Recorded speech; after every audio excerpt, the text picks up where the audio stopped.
제가 오늘 시편 1편을 말씀을 가지고 세 주 나누려고 하는 것은 이제 복받을 만한 꼬투리는 어떻게 준비해야 할지, 또 그것을 어떻게 실천해 낼지, 그리고 그렇게 해서 받는 복, 또 그렇지 못한 삶의 결과는 어떤 것인지 하는 것을 이야기를 좀 나누려고 합니다. 작년에 우리 교회 성지순례 갔을 때 이스라엘에 전쟁이 났거든요. 그래서 스케줄이 완전히 다 흐트러져 버리고 어디로 가야 되는지 방황을 하다가 여기는 반드시 가야 된다 해서 이제 베들레헴으로 길을 잡고 베들레헴에 천신만고 끝에 들어갔습니다. 뭐 다 문이 닫혀 있고, 베들레헴은 웨스트뱅크 서안 지역에 있어서 들어가기가 참 어려웠습니다. 거기 가서 성지에서 가장 먼저 세워진 예수님 탄생교회도 함께 들어가서 순례를 하고, 다 보고 난 다음에 여기 이 히에로니무스, 세인트 제롬, 성 제롬이 성경을 번역한 곳이에요. 저기를 꼭 보여주고 싶은데 문을 닫는 거예요. 그래서 그냥 그 관리인에게 거의 무릎 꿇고 빌다시피 제가 이렇게 해서 저기 들어가서 저분을 만나고 왔습니다. 저분은 그 당시에 로마에서 사용하던 그 고대 로마자 글자는 그 아주 품격이 높은 글자와 시장통에서 막 말하는 글자, 이렇게 좀 구분되어 있었거든요. 그러니까 성경은 품격 높은 것으로 이렇게 써 있는데 시장통에서 말하는 사람은 해석조차도 불가능할 정도로, 그래서 세인트 제롬이 시장통에서 쓰는 그런 언어로 성경을 번역을 했습니다. 그것이 불가타역입니다. 이 불가타라는 말은 가치 없는, 천한, 이런 뜻이에요. 그러니까 천한 사람들이 쓰는 별볼일 없는 말로 성경을 번역한 거예요. 무려 28년 동안 번역을 했습니다. 저 성경 품에 안고 있잖아요. 저는 저거 너무 좋거든요. 그래서 가끔 저 혼자서 있을 때도 성경 가지고 이렇게 품에 안고 있고 그렇게 해요. 주님이 내 품에 계시고 내가 주님 품에 있는 그런 삶을 위해서 그런 생각을 합니다. 그때 이 성경 번역 작업을 도왔던 분이 파울라라는 여성인데 로마 원로원의 원로의 아내입니다. 이 파울라가 후원을 합니다. 그리고 정말 많이 도와줍니다. 파울라의 후원이 없었더라면 이 일을 하기가 어려웠을 거예요. 여러분이 후원이 아니라면 제 목회가 어려운 것처럼. 근데 이 파울라에게는 딸이 하나가 있었는데 그 딸이 라이티아입니다. 파울라는 라이티아가 성경대로 자라나는 일에 관심이 많았습니다. 어떻게 해서든지 말씀대로 키우고 싶은 거예요. 그래서 제롬에게 물었습니다. 어떻게 우리 아이를 성경의 말씀을 따라서 살 수 있도록 할까요? 그랬더니 제롬이 이 파울라에게, 라이티아 잘 키우고 싶지? 그러면 제일 먼저 시편을 읽히세요. 시편은 우리 삶의 모든 것이 담겨 있어요. 두 번째로 잠언을 읽히세요. 잠언 속에는 지혜가 가득해요. 지혜의 보물창고입니다. 그리고 그 다음에 전도서를 읽히세요.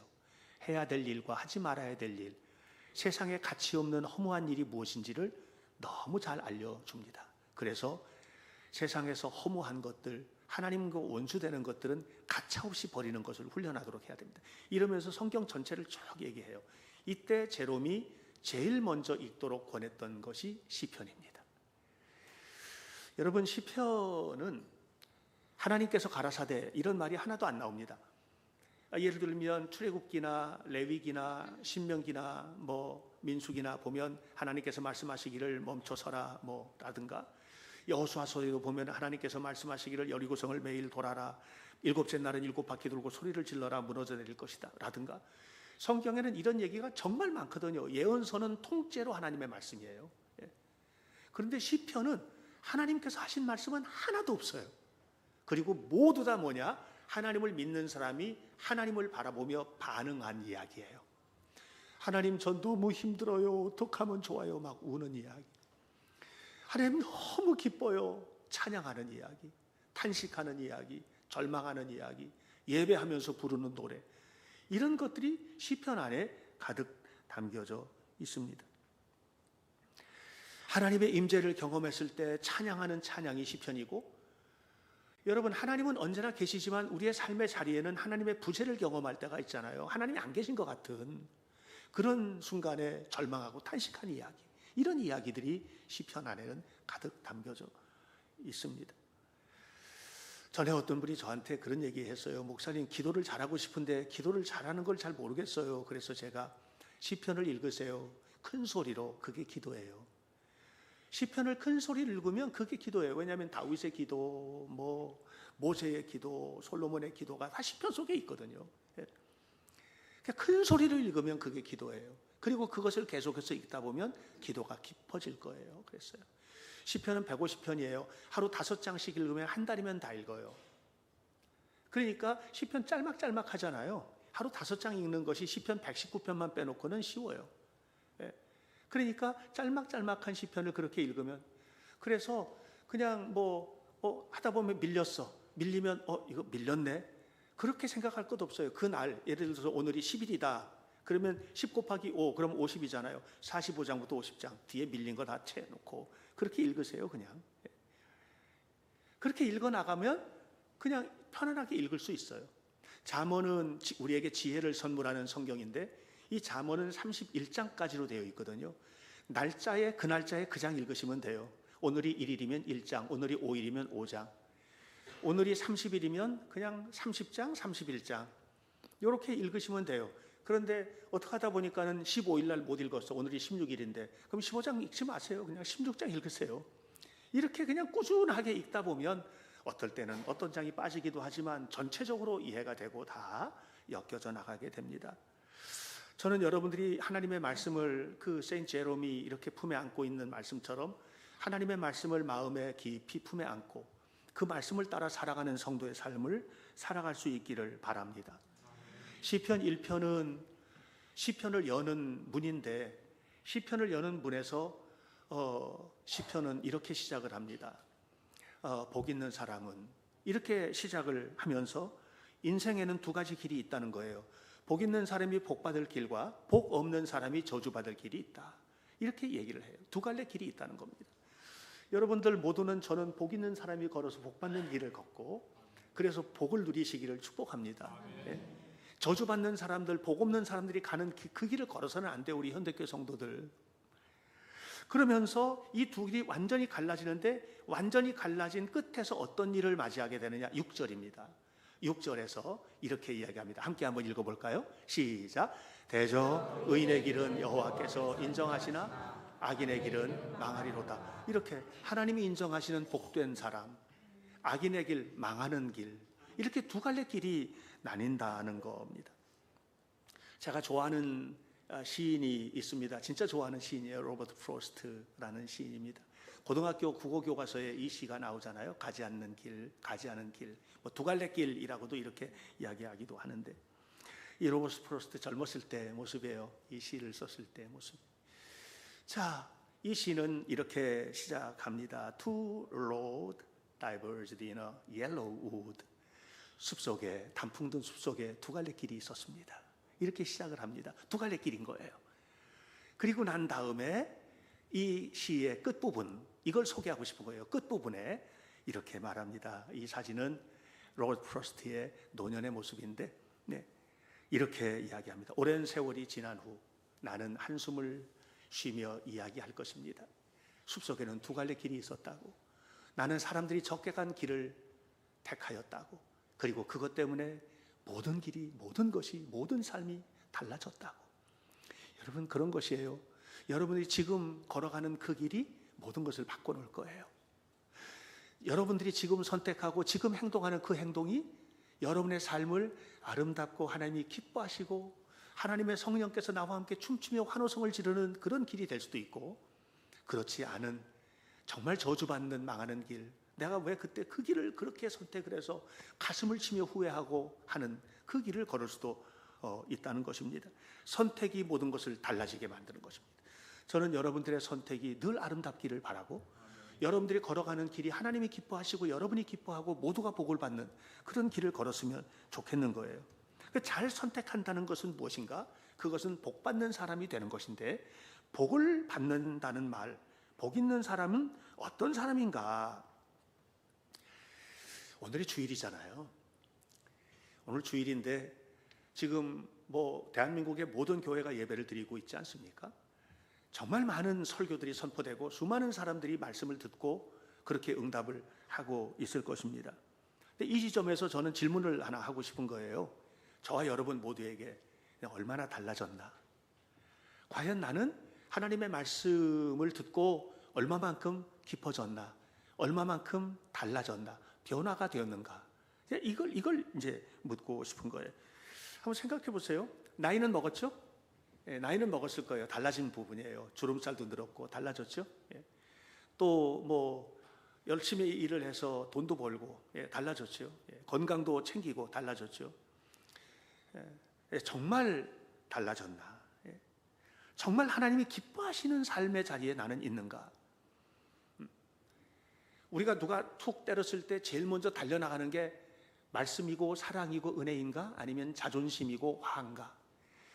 요즘도 우리들은 그렇죠. 우리들의 삶을 가만히 보면 어떤 순간에 이렇게 부딪히게 되면 제일 먼저 마중 나가는 게 자존심이 마중 나가고 속상한 게 마중 나가고 그렇게 마중을 나가서 만나게 되니까 상대방도 똑같은 게 또 오죠.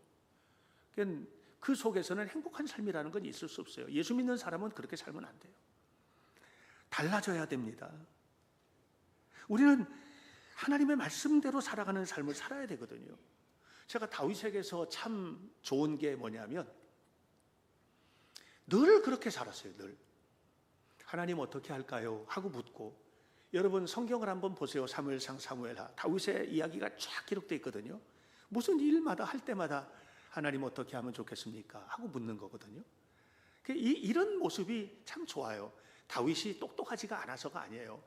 다윗이 판단력이 부족해서가 아니에요. 자기 생각이 분명하고 또 그렇게 했으면 좋겠는데 하나님은 어떻게 생각하시는지. 여러분 하나님의 생각과 우리의 생각은 전혀 다를 수 있거든요. 하늘이 땅에서 높은 것 같이 내 생각은 너희 생각과 다르다. 우리가 아무리 높게 생각한다고 하더라도 하나님의 생각만큼 생각할 수는 없어요. 우리는요 내일 일을 몰라요. 그래서 조금 후에 1분 후에 일을 몰라요. 그래서 시청 앞에서 그 난리가 난 거예요. 얼마나 속상한 일이 벌어졌습니까? 느닷없이 벌어진 거예요. 저는 그 장례식 때 딸이 막 울면서 애통해하면서 너무나 괴로워하면서 속상하면서 아빠 이름 부르면서 아빠 어디 갔어? 왜 안 와? 하는 얘기 정말 가슴 절절하게 들었거든요. 누가 알아요? 아무도 모르는 겁니다. 하나님께서 우리가 이끌어 주시는 대로 말씀에 순종하고 살 때 우리가 세상에서 무슨 일을 만났는지 알 수는 없지만 그럼에도 불구하고 후회 없는 인생을 살 수 있고 그리고 그럼에도 불구하고 하나님이 기뻐하시는 삶의 자리에 우리는 서게 되는 겁니다. 그래서 다윗은 시편 119편 43절에서 말합니다. 이렇게 말합니다. 함께 한번 읽어봐요. 시작. 진리의 말씀이 내 입에서 조금도 떠나지 말게 하소서. 내가 주의 규례를 바랐음이니이다. 조금도 떠나지 말게 하소서. 한 번 더. 시편 119편 106절 시작. 주의 말씀은 내 발의 등이요 내 길의 빛입니다. 걸어가는 걸음마다 등불이 되어서 내 걸음을 밝혀주고 내 길의 빛이야. 내가 가야 할 길, 쫙 가야 할 길을 분명하게 보여주고 이것이 주님의 말씀이 나를 그렇게 인도한다 말을 하는 겁니다. 사랑하는 여러분, 복 있는 사람은 결국은 어떤 사람이냐 하면 하나님의 말씀을 마음에 묵상하고 제롬처럼 말씀을 마음에 품고 그리고 하나님의 말씀이 내 생각과 내 뜻과 내 감정보다 앞서갈 수 있도록 하는 것. 그러기 위해서는 말씀에 무식하면 안 되겠죠. 하나님의 말씀에 무식하면 안 되겠죠. 하나님의 말씀을 마음에 잘 새겨야 되겠죠. 여러분 요셉이 애굽에 팔려갔을 때 종으로 팔려갔을 때 일을 기억하십니까? 요셉이 팔려갔는데 어느 날 정말 열심히 일해서 보디발의 집, 그 당시에 최고 권력자의 집인데 그 집에서 가정 총무가 되어서 모든 것을 돌보는. 근데 이 친구가 너무 멋있는 거예요. 너무 멋있고 핸섬하고 똑똑하고 스마트하고 멋있으면 끝나는 겁니다. 보디발의 아내가 한번 좀 보자고 은밀히 청했죠. 그리고 오늘 밤에 나와 함께 즐기자 이렇게 얘기했습니다. 그때 요셉은 말씀을 품에 품고 있었던 겁니다. 이렇게 말했습니다. 하나님 앞에서 나는 지금 있습니다. 지금 당신하고 나하고만 있는 게 아니라 하나님도 여기 계십니다. 하나님께서 기뻐하시지 않는 일을 할 수는 없습니다. 이렇게 말했습니다. 멋있잖아요. 그러니까 항상 염두에 두고 사는 거예요. 염두에 두고 사는. 이 복 있는 사람이에요. 그렇게 해서 당장 복을 받았나요? 아니에요. 당장은 그것 때문에 오해를 받아가지고 감옥에 갇혔습니다. 그런데 누가 보고 계세요?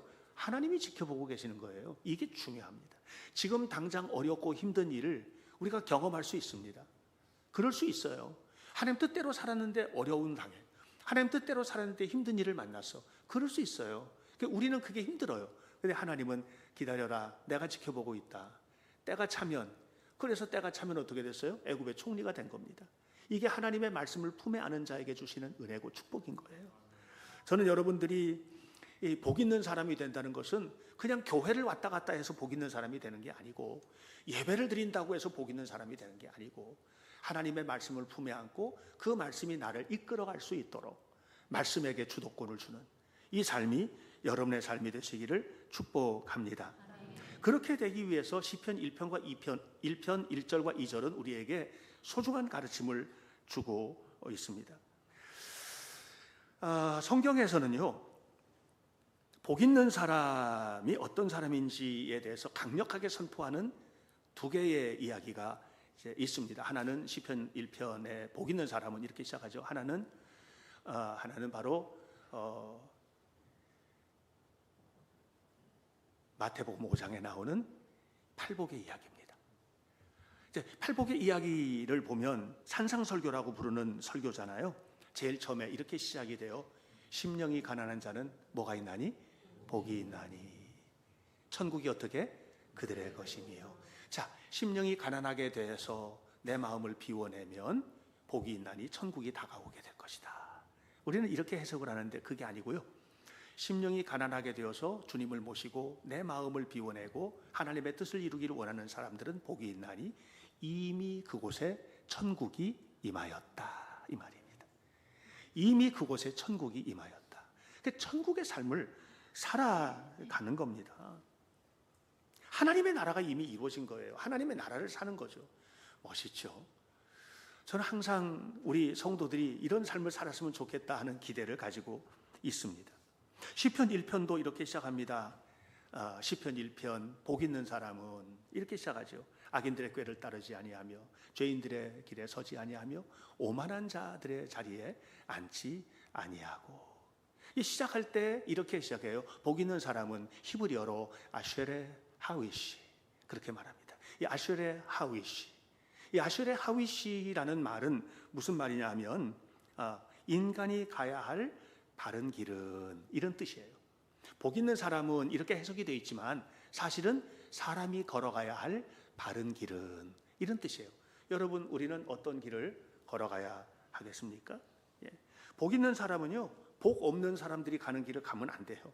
우리는 복 있는 사람들이 가야 하는 그 길을 걸어야만 하는 겁니다. 세상 사람들은요, 이거 하나님 눈치 안 보잖아요. 그러니까 목적만 중요합니다. 목적이 뭐예요? 돈을 버는 거, 명예를 얻는 거, 이게 목적인데 이 목적만 중요하니까 방법은 하나도 중요하지 않아요. 과정이 생략돼요. 그래서 과정이 생략된 채 목표를 이루기를 위해요. 그래서 늘 뭘 찾냐? 지름길을 찾는 겁니다. 지름길.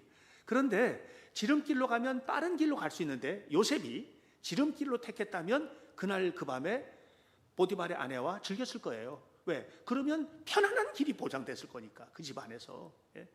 그리고 그 당시에는요, 그런 주인 부인하고 뭐 이런저런 일들이 있는 거, 이런 것들은요, 그 당시에 고대 사회에서는 그게 크게 문제도 안 되는, 그 들킨다고 해가지고도 뭐 크게 문제가 안 될 이런 더러운 사회였었거든요. 그 사회가.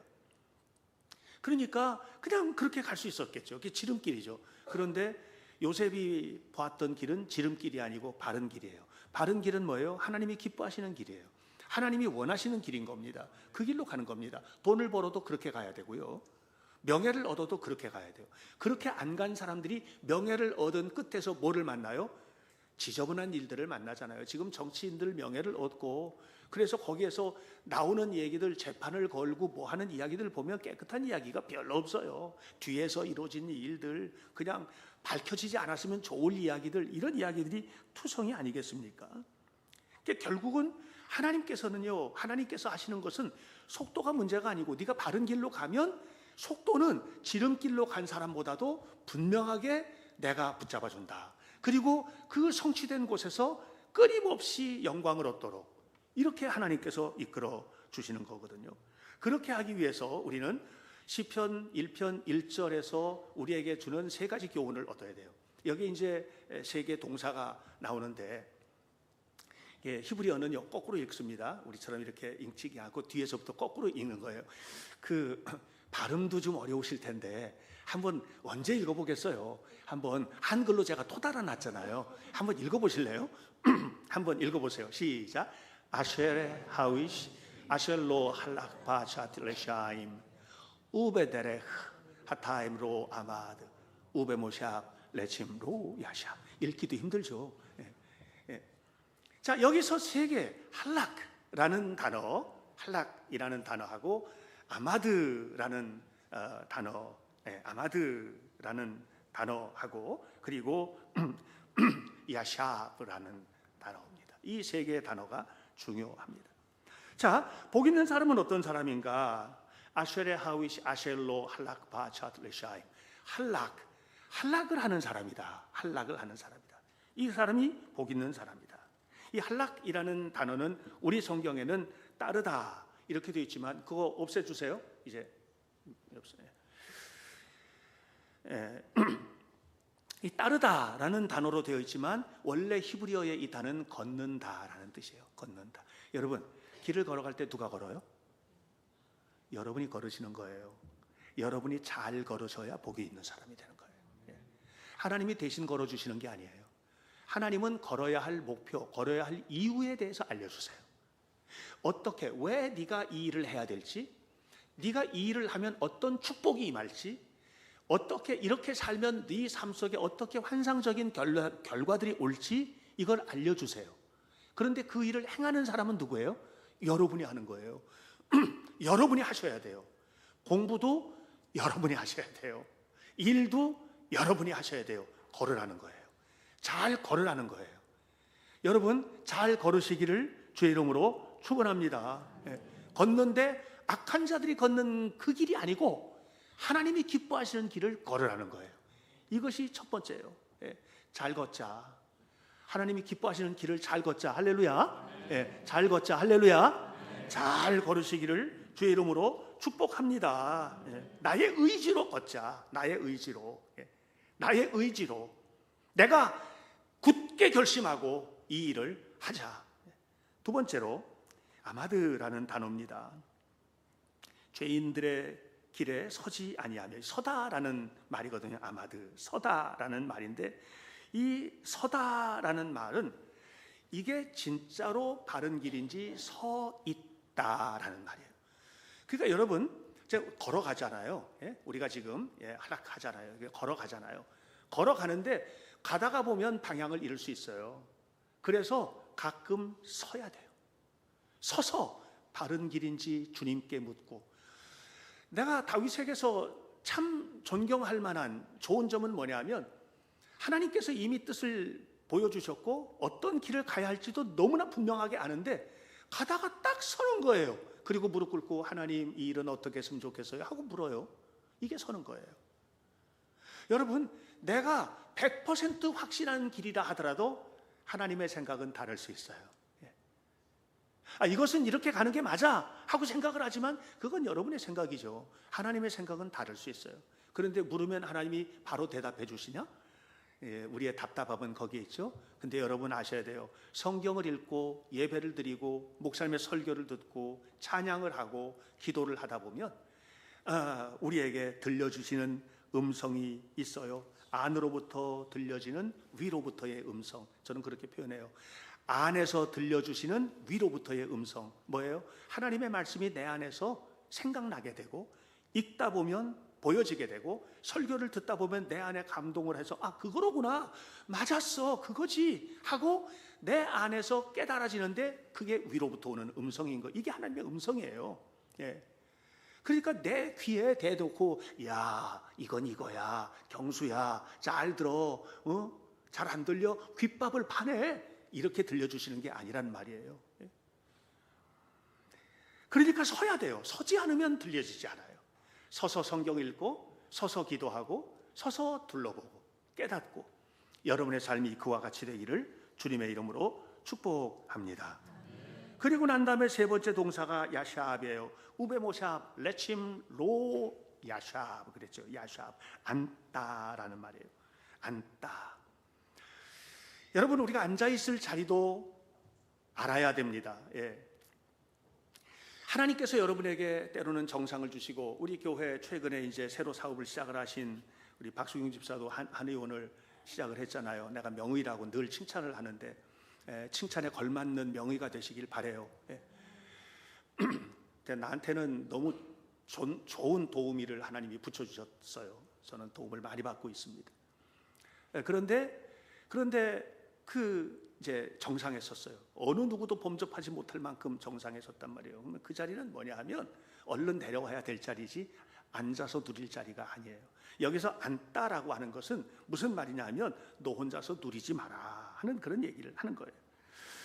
그 세계에서 가장 높은 봉우리가 에베레스트거든요. 네팔에 있습니다. 에베레스트 8,848m 에베레스트가 아주 높은 봉우리입니다. 근데 그 꼭대기를 등산을 하는 사람이라면 등반가는 누구나 꿈꾸는 봉우리입니다. 거기를 정복하고 싶어 하는 거예요. 그 정복한다면 어떻게 해요? 꿈꾸는 데니까 살아야죠. 근데 거기서 안 살죠. 왜요? 거기서 살면 죽어요. 거기서 가장 오랫동안 머물렀던 사람은 누굴까? 전설적인 세르파가 있습니다. 바브치리라는 사람입니다. 저분이 바브치리라는 사람인데 얼마 동안 머물렀느냐 하면 그 꼭대기에서 21시간을 머물렀습니다. 엄청나죠? 21시간을 머물렀어요. 21시간이면은요 하루가 안 되는 겁니다. 예. 여러분, 최고의 행복을 21시간 동안만 누리고 끝나라 그러면 그렇게 하겠어요? 어때요? 장영교 집사님, 오케이? 21시간만 삼성의 회장으로 지내고 끝. 오케이? 싫어요? 왜 싫어? 해보지 한번. 그 꼭대기는요 21시간 올라가서 머물르면서 기네스북에는 올라가서 영광스러운 이름은 됐지만 그는 참을 때까지 참고 내려왔습니다. 예, 내려왔습니다. 그리고 어디에요? 골짜기에 자기 집에 내려와서 골짜기에 있는 집에서 살아요. 여러분 아셔야 돼요. 우리가 앉아야 될 자리가 어딘지를 분명히 아셔야 돼요. 늘 하나님이 기뻐하시는 자리에 앉으셔야 돼요.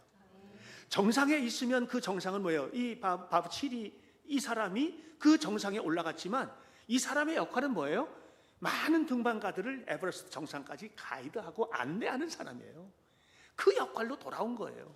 그 꼭대기에서 살면서 온갖 영광을 자기가 누린 게 아니고 그냥 누군가의 영광을 누리기 위해서 그렇게 이끌고 또 이끄는 삶을 평생을 한 겁니다. 저는 우리 현대교회 성도들이 어디 가든지 그런 자리에 앉아 계시면 좋겠어요. 어딜 가든지 섬기는 자리에 앉아있고 헌신하는 자리에 앉아있고. 그래서 제가 말을 하잖아요. 직장 생활을 할 때도 돈 벌려고 직장 생활하지 말고 당연히 돈은 나오는 거니까 헌신하기 위해서 하라. 아주 작은 곳에서 있지만 인류를 위한 헌신의 정신을 가지고 하라. 마르틴 루터 킹 목사님이 제가 너무 존경하는 분인데 이분이 흑인들이 왜 이렇게 대접을 못 받는지 그 얘기를 하면서 이런 얘기를 했어요. 흑인들이 대접받지 못하는 이유는 뭐냐면 대접받지 못하게 살아서 그래요.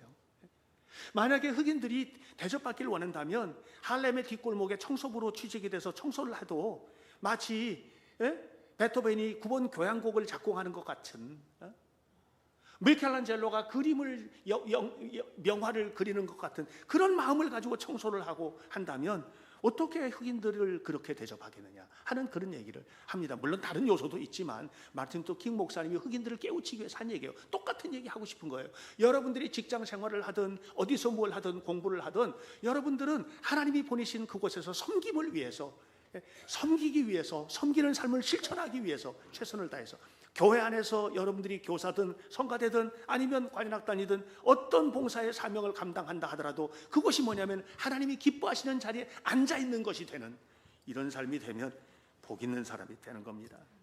그렇게 되기 위해서 하나님께서 2절을 주셨어요. 2절 말씀에 뭐라고 그랬습니까? 오직 여호와의 율법을 즐거워하여 그의 율법을 주야로 묵상하는도다. 한 번 더 시작. 오직 여호와의 율법을 즐거워하여 그의 율법을 주야로 묵상하는도다. 오직 여호와의 율법을 즐거워해야 된다는 거예요. 묵상하는 것도 즐겁고 고백하는 것도 즐겁고 하나님의 말씀을 품에 안고 즐겁고, 이 즐거움이에요. 여호와의 말씀을 주야로 묵상하는도다. 이 말은 뭐냐면 밤낮 하나님의 말씀에 이끌리는, 모든 것이 다 하나님의 말씀에 이끌리는 것을 이야기하는 거거든요. 그게 즐겁다는 거예요. 즐거우시기를 바랍니다. 여기서 즐겁다는 말, 그 2절 히브리어는 이렇게 말합니다. 키임 베토랏 아도나이 헵초 그러거든요. 키임 베토랏 아도나이 헵초. 이 헵초라는 말이 사실은 어떤 단어냐면 즐겁다라는 말이 아니고요, 쾌락을 즐기다 이런 뜻이에요. 쾌락을 즐긴다는 말이 좋은 말이에요, 나쁜 말이에요? 나쁜 말이죠. 그런데 여호와의 율법을 즐거워한다, 쾌락을, 다윗이 지금 그렇게 말을 하고 있는 거예요. 이 무슨 말입니까? 다윗은 하나님의 말씀을 묵상하는 것이 죄 짓는 사람들이 못된 짓을 하면서 그냥 쾌락을 불태운다고 하잖아요. 불금이라고 하죠. 막 불태운다는 말이에요. 그거 즐기는 것만큼보다도 더 즐겁다는 거예요. 그러니까 하나님 말씀대로 사는 것입니다. 이 헵초라는 단어가 그런 단어예요. 복 있는 사람이 되는 겁니다. 저는 여러분들이 바로 그와 같이 살 수 있기를 바랍니다. 여러분들도 다윗처럼 하나님의 말씀을 따라 살아가는 것, 신앙생활하는 것, 예배하는 것, 기도하는, 찬양하는 것들이 헵초, 즐거운 시간이 되는, 쾌락을 즐기는 것처럼 즐거운 시간이 되는 그런 삶을 살 수 있기를 축복합니다. 여러분들, 저는 우리 현대교회 성도들 모두가 다 자라나는 아이들은 아름다운 축복을 위해서 꿈꾸며 성장해 가고, 우리 교회 또 고3 몇 명들 있잖아요. 이 아이들 미래를 향해서 이제 문턱을 넘어서야 되는 부분들이 있어요. 문지방을 넘어서야 되는 부분, 건강하게 잘 넘어설 수 있도록 최선을 다해서 준비하고. 누가 해요? 내가 걷는 거예요. 내가 걷는 거예요. 잘하고 있나? 멈춰서서 보세요. 그리고 정말 성공적인 자리에 앉았다면 그 자리가 어떤 자리요? 섬김과 헌신의 자리라는 것도 잊지 마세요. 이 일을 위해서 주님의 말씀이 헵초, 즐거움이 되시고 하나님의 영광을 돌리는 은혜스러운 성도들의 삶이 되시기를 축원합니다. 기도하겠습니다. 하나님의 은혜를 감사합니다. 생명을 주신 거룩하신 하나님께서 우리에게 베풀어 주시는 은혜를 찬양합니다. 우리 현대교회 모든 성도들, 복을 받아 누리는 성도들이 되게 도와주시고, 이를 위하여 오늘 시편 1편 1절과 2절을 통해서 하나님께서 우리에게 깨우쳐 주시고 가르쳐 주시는 말씀에 순종하며 하나님의 말씀이 즐거움이 되고 그 말씀대로 순종하여 사는 삶이, 최선을 다해서 사는 삶이 하나님을 기쁘게 하고 내 삶의 성취를 위하여 나아가는 삶이 되도록 도우시옵소서. 하나님의 함께 하심을 감사드립니다. 예수님 이름으로 기도하옵나이다. 아멘.